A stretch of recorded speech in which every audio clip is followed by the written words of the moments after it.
কনকের শ্রাদ্ধ শান্তির কাজ সম্পন্ন হতে পুরোহিত বললেন, এবার মাকে প্রণাম করো। সুকল্যাণ এতক্ষণ এক কোনায় বসে সবটা দেখছিল। তার নাবালক 2 পুত্র কন্যা তাদের মাকে তিল জল কাঞ্চন দান করল, সঙ্গে পিণ্ড। সবাই একে একে প্রণাম সারল। সুকল্যাণ উঠে এলো। আটকে গেল ওর চোখ। এই কি, ছবিতে কনকের চোখে জল কেন? তার খুব ভালো করে মনে আছে, এই ছবিটা যে তারই তোলা। সেদিন কনক খুশিতে ঝলমল করছিল। দামি শাড়ি ভারী গয়না পরতে কখনোই সে পছন্দ করত না, বরং একটা সুন্দর তাঁতের শাড়ি, হালকা সোনার গয়না আর খোঁপায় চুঁয়ের মালা, এই ছিল তার সাজ। এতেই স্নিগ্ধতা ছড়িয়ে পড়ত তার চোখে মুখে। মুগ্ধ চোখে তাকিয়ে থেকেছে সুকল্যাণ নিজেও। শত ব্যথায়ও হাসিটুকু লেগে থাকতো ওর ঠোঁটের কোণায়।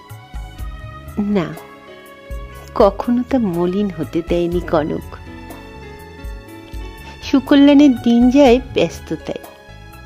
সংসারের ভালোটা মন্দটা দেখে রাখা তার পক্ষে কখনো সম্ভবই হয়ে ওঠেনি। সবটা একাই সামলে নিয়েছে কনক। কর্তব্যে কেউ কোনোদিন কোনো ত্রুটি পায়নি তার।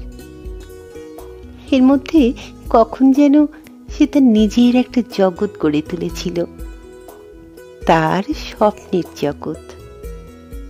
সেটাও খুব গোপনে, নিশুত রাতে নিজের ঘুম চুরি করে।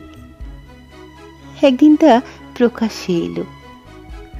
কিছু মানুষ গ্রহণ করল, আর যারা করল না তারা ছুড়ে দিল অবহেলা। সেই অবহেলাকে উপেক্ষা করে এগিয়ে যেতে গেলে এলো অবজ্ঞা।